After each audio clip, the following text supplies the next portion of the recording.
প্যারাগুয়ের সাথে দ্বিতীয় ম্যাচের আগে একটু চাপে কি ব্রাজিল? হ্যাঁ, অবশ্যই চাপে। কারণ প্যারাগুয়ের সাথে যদি দ্বিতীয় ম্যাচটি তারা না জিততে পারে, এই ম্যাচটার ফলাফল যদি আসলে ড্র বা কোনোভাবে হার হয়ে থাকে, তাহলে আসলে ব্রাজিলের জন্য এটা চরম দুশ্চিন্তার একটা ব্যাপার। কারণ পরবর্তীতে ম্যাচ, যেটা মানে 3 নম্বর ম্যাচটা কলম্বিয়ার সাথে, যে কলম্বিয়া আসলে গত 24টা ম্যাচ ধরে অপরাজিত, এবং ডিয়াজ প্লাস কেনেডি পাস সহ এই যে দলটা, হামেস রদ্রিগেসের যে দলটা, এই দলটা আসলে অসাধারণ অবিশ্বাস্য ফর্মে আছে। তারা আসলে প্রথম ম্যাচটাতে প্যারাগুয়েকে খুব সহজেই হারিয়ে দিয়েছে। কিন্তু ব্রাজিলের আসলে যে সমস্যাটা, সেটা হলো রিসেন্ট ফর্ম ব্রাজিলের আসলে অতটা ভালো না। তারা বিশ্বকাপ মানে কোপা আমেরিকা শুরুর আগে আমেরিকার সাথে ড্র করেছে, এবং পরবর্তীতে প্রথম ম্যাচটা কোস্টারিকার সাথে তারা গোল শূন্য ড্র করেছে।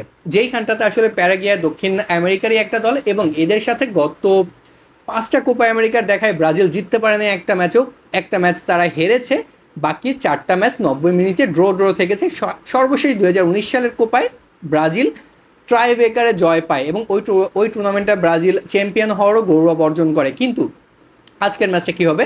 আজকের ম্যাচে যদি কোনোভাবে ব্রাজিল হেরে যায় বা ড্র করে, তাহলে আসলে তাদের পরবর্তী রাউন্ডে যাওয়াটা একটু কঠিনই হবে। কারণ কলম্বিয়ার সাথে যে তারা খুব সহজেই জিততে পারবে না, এবং ওই ম্যাচটা যে অনেক টাফ একটা ম্যাচ হবে, সেটা আসলে বলাই যাচ্ছে। তবে আজকে যদি কোস্টারিকা আবার কলম্বিয়ার সাথে হেরে যায়, তাহলে গ্রুপটা অনেকটা সহজ হয়ে যাবে ব্রাজিলের জন্য। কিন্তু ব্রাজিলের অবশ্যই এই ম্যাচটা জিততে হবে।